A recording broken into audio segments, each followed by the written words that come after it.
Ready. এই পাশে গরুর খামার আর ওই পাশে মুরগির খামার। উন্নতির অনেক প্রচেষ্টা, অনেক সফলতার ইচ্ছা, কিন্তু ম্যানেজমেন্ট ঠিক মতো না জানলে যে সমস্যাটা হয়, যেমন এখানে দেখি এই যে ফার্মেন্টেশন করছে, জুস ফার্মেন্টেশন। এই জুস ফার্মেন্টেশন মুরগির ওজন বৃদ্ধিতে, রোগ প্রতিরোধ ক্ষমতা বাড়াতে খুবই সহায়ক। তবে যারা মনে করেন যে আপনারা এইভাবে মুরগি পালন করে এখনো সফলতা পাননি, তাদের ম্যানেজমেন্টের বিভিন্ন ত্রুটির কারণেই তারা এখনো সফলতা পাননি। যেমন এই যে এই ফার্মেন্টেশনটার মধ্যে, এই জুস ফার্মেন্টেশনটার মধ্যে নিচে কিছু তলানি জমে। এই তলানিগুলা যদি মুরগিকে খাওয়ানো হয়, তাহলে মুরগির পেটে অসুখ হয়, মুরগির পাতলা পায়খানা হয়।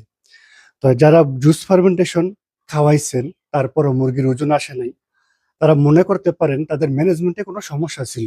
সেই জন্য আপনারা কি করতে পারেন, আব্দুর রহিম ভাইয়ের সাথে যোগাযোগ করতে পারেন, ওনাকে ইনভাইট করতে পারেন, খামার পরিদর্শন করাতে পারেন।